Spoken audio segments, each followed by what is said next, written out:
भारत का secret aircraft जिससे दहल उठा था चीन और पाकिस्तान। जासूसी ऑपरेशन में पाक वायुसेना ने टेक दिए थे घुटने। दिन दहाड़े पाकिस्तान की सेना को दी थी खुली चुनौती। जी हां, मौजूदा वक्त में भारत कई चुनौतियों का सामना कर रहा है। भारत के दुश्मन ऐसे हैं कि हमेशा घात लगाकर भारत की पीठ पीछे वार करने की फिराक में रहते हैं, जिनमें चीन और पाकिस्तान सबसे पहले पायदान पर है। सबसे ज्यादा सीधी टक्कर का डर भारत को जिन दो देशों से है वह चीन और पाकिस्तान है, और दोनों ही देशों से भारत का युद्ध भी हो चुका है। जहां पाकिस्तान को युद्ध में भारत ने 3 बार धूल चटाई थी, तो वहीं 1962 में चीन के हाथों भारतीय सरकार की गलती की वजह से हार का सामना करना पड़ा और हमारे जाबाज जवानों को बिना विजय पताका लिए लौटना पड़ा। लेकिन जैसे जैसे वर्ष बीत रहे हैं, समय बीत रहा है, भारत लगातार प्रगति कर रहा है और इसी कड़ी में भारत अपने सैन्य मोर्चे को और भी ज्यादा मजबूती दे रहा है। भारत लगातार ऐसे ऐसे हथियारों का निर्माण कर रहा है जिनका तोड़ दुश्मन के पास नहीं हो और वह केवल युद्ध के समय दिखाई दे, क्योंकि आज के दौर में किसी भी देश के पास अपने बचाव के हथियार होना बहुत ही ज्यादा अहम हो गया है और इनमें भारत तो जितना अपना हथियारों का जखीरा बढ़ाएगा उतना ही बेहतर है। वैसे आपको बता दूं कि हम जिस किसी भी हथियार के बारे में जानकारी देते हैं वह पब्लिक डोमेन पर उपलब्ध होता है और भारत की ओर से आधिकारिक तौर पर उस विज्ञापन के बारे में जानकारी दी गई होती है। इसी कड़ी में हम आपको भारत के उस सीक्रेट एयरक्राफ्ट के बारे में जानकारी देने वाले हैं जिसकी घातक वार से चीन और पाकिस्तान दहल उठे थी।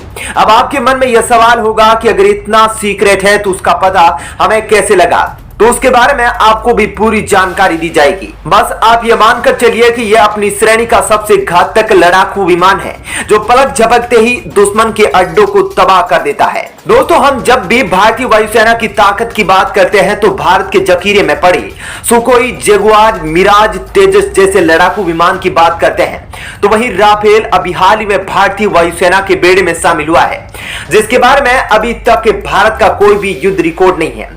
लेकिन इन विमानों के दम पर ही भारत ने चीन और पाकिस्तान को कई बार धूल चटाई है। दोस्तों, इन एयरक्राफ्ट के अलावा भी भारत के पास 1990 और 2000 के दशक के बीच एक बहुत ही खतरनाक एयरक्राफ्ट वायुसेना के पाले में शामिल था, जिसके बारे में न देश की जनता को पता था और ना ही दुश्मनों को इसकी भनक थी। जी हां, वो एयरक्राफ्ट था MiG-25 फॉक्सबेट। यह एयरक्राफ्ट इतना खतरनाक था कि दुश्मन को चंद सेकंड में तबाह कर सकता था। दोस्तों, MiG-25 को हम भारत का SR-71 भी बोल सकते हैं, जो दुनिया का सबसे खतरनाक हाई स्पीड वाला जासूसी एयरक्राफ्ट है। MiG-25 फॉक्सबेट आवाज की गति से 3 गुना तेज चल सकता था। इसकी संचालन की गति मैक 2.83 की है और इसे मैक 3.2 तक बढ़ाना संभव है, लेकिन इंजन को कोई महत्वपूर्ण नुकसान का जोखिम न हो इसके लिए इसे मैक 2.83 की संचालन गति पर चलाते थे। साथ ही यह एयरक्राफ्ट 90,000 फीट के एल्टीट्यूड पर क्रूज कर सकता था, जो कि SR-71 ब्लैकबर्ड के लगभग बराबर है। यह जहाज एक सुपरसोनिक इंटरसेप्टर और जासूसी विमान है जो विश्व में सेवा करने वाला सबसे तेज सैन्य विमानों में से एक था। यह सोवियत संघ के मिकोयन गुरेविच ब्यूरो द्वारा डिजाइन किया गया था। यह मुख्य रूप से स्टेनलेस स्टील के उपयोग करके बनने वाले कुछ युद्ध विमानों में से एक था। इसमें एक शक्तिशाली रडार और 4 एयर टू एयर मिसाइल सुविधाएं हैं। बता दें कि 1190 विमान के बनाने के बाद मिकोयान गुरेविच MiG-25 का उत्पादन 1984 में खत्म कर दिया था।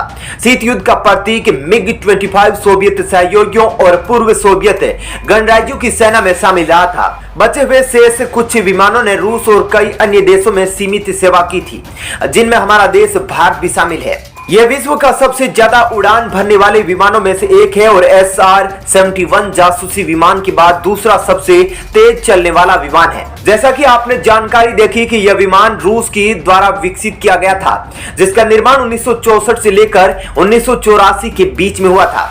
दोस्तों, 1950 के दशक के उत्तरार्ध में अमेरिका के लॉकहीड U-2 के बहुत उच्च ऊंचाई पर उड़ने के कारण और खतरनाक गति, मारक क्षमता की वजह से सोवियत संघ ने इसको बनाने का निर्णय लिया था। अब आपके मन में यह सवाल उठा होगा कि अगर इतना सीक्रेट एयरक्राफ्ट भारत के पास मौजूद था तो लोगों को आखिर इसके बारे में जानकारी कैसे पता चली। तो दोस्तों, इसके पीछे का वाकया भी बहुत ही ज्यादा मजेदार है, जिसकी वजह से पूरा पाकिस्तान कांप उठा था। दरअसल आज से कुछ साल पहले यानी कि 27 मई 1997 को पाकिस्तान में ऐसी घटना घटी जिसने पाकिस्तान की नींद उड़ा दी थी। उस दिन पाकिस्तान के एयर स्पेस में इंडियन एयरफोर्स का MiG-25 फॉक्सबेट 65,000 फीट की एल्टीट्यूड पर पाकिस्तानी सीमा का उल्लंघन करते हुए इस्लामाबाद पर और अन्य ठिकानों पर दाखिल हुआ, क्योंकि जैसा कि बताया गया कि अपनी सुपरसोनिक स्पीड के साथ यह एक जासूसी विमान है जिसने पाकिस्तान की सीमा में दाखिल होकर वहां पर पाकिस्तान के सैनिक कैंप, पाकिस्तान की गतिविधियों की मैपिंग की और पाकिस्तान की सेना से जुड़े कई आंकड़े जुटाए। लेकिन पाकिस्तान की एयरफोर्स और रडार इसको इंटरसेप्ट नहीं कर पाई, जिसकी वजह से इस विमान की हाई एल्टीट्यूड पर उड़ान और साथ ही 3 मैक की स्पीड जो किसी भी रडार के लिए पकड़ना बहुत ही ज्यादा मुश्किल है। जब तक पाकिस्तान का एयरफोर्स और रडार उसको पकड़ पाते तब तक यह अपना मिशन पूरा कर चुका था।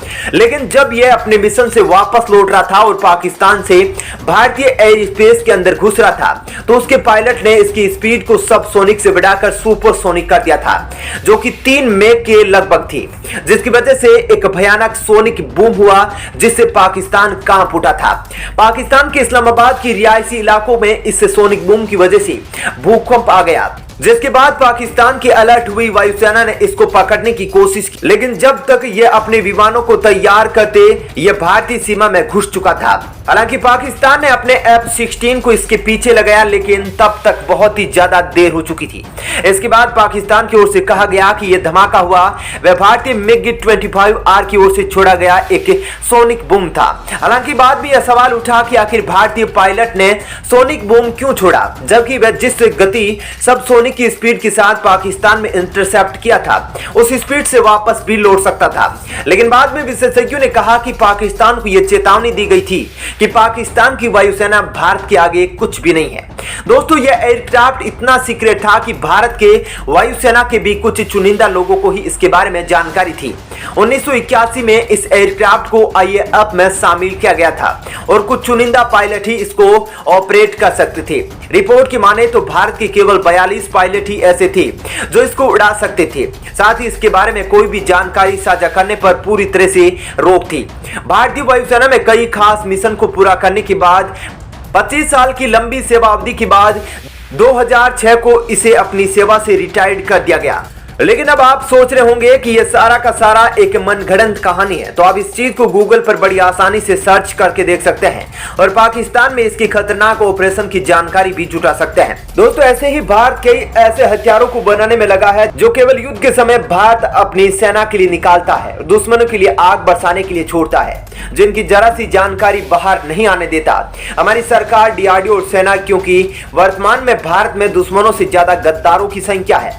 इसके बारे में आपका क्या विचार है जो इतना खतरनाक स्पीड के साथ दुनिया का सबसे घातक विमान में से एक था? विचार जरूर बताइएगा।